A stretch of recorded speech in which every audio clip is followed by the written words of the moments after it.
movimiento generacional que de la necesidad insoslayable de mantener el estado juvenil del movimiento generacional que de la necesidad insoslayable de mantener el estado juvenil del movimiento se trabaja normalmente para el futuro, y ese futuro, por fatalismo histórico y biológico, digamos así, corresponde a las generaciones jóvenes.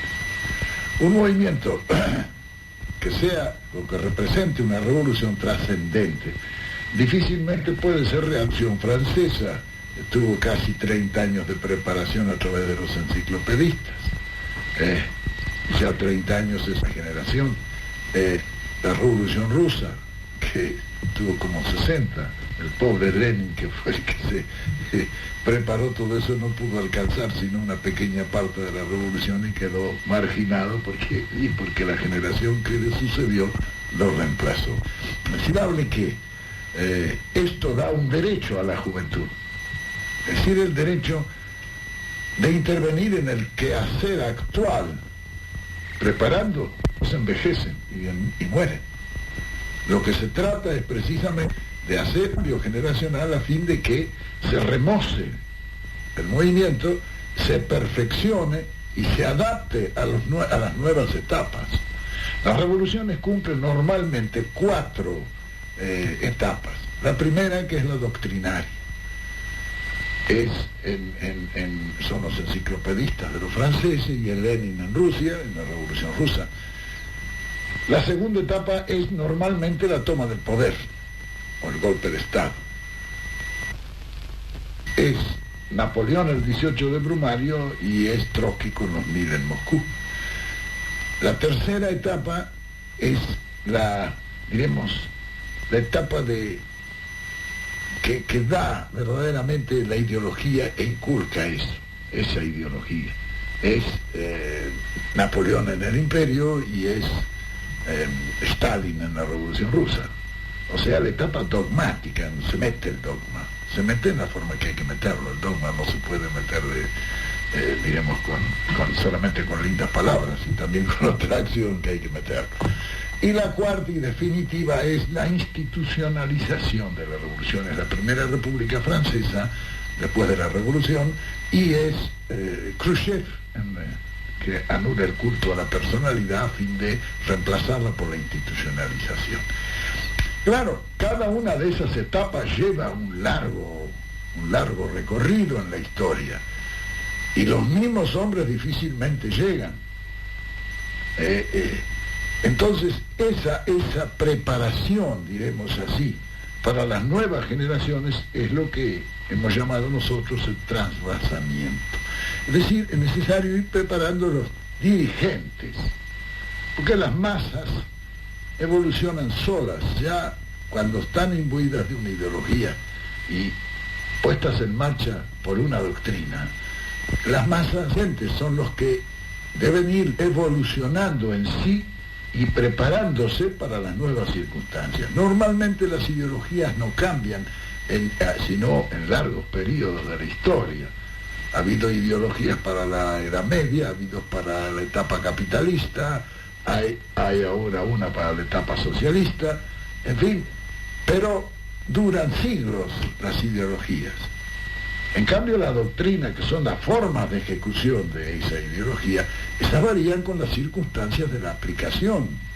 A medida que se va aplicando esa ideología, las circunstancias en tiempo, en espacio, en fin, cambian.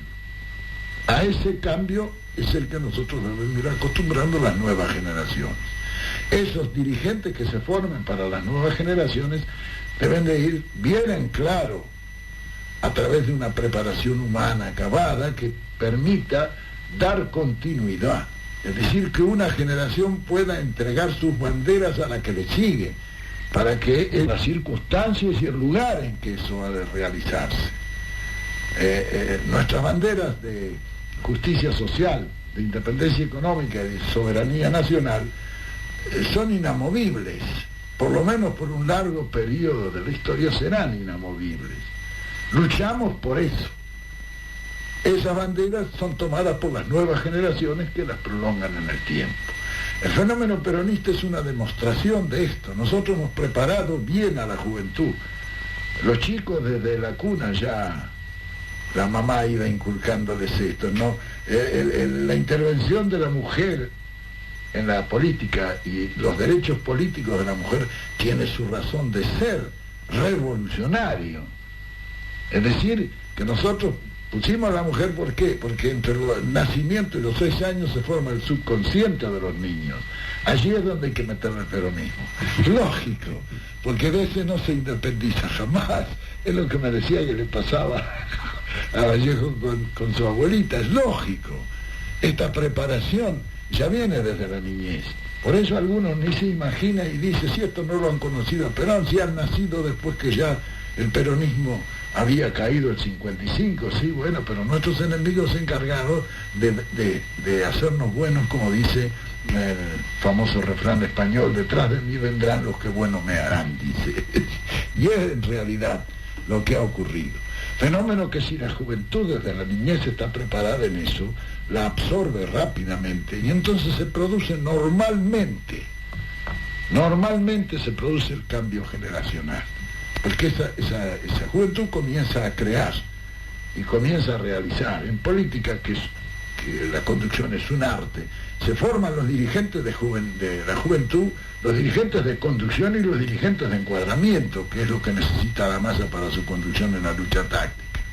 Bueno, esa gente ya viene preparada, necesita un poco de conocimientos de la conducción y entonces se pueden desempeñar y desenvolver bien.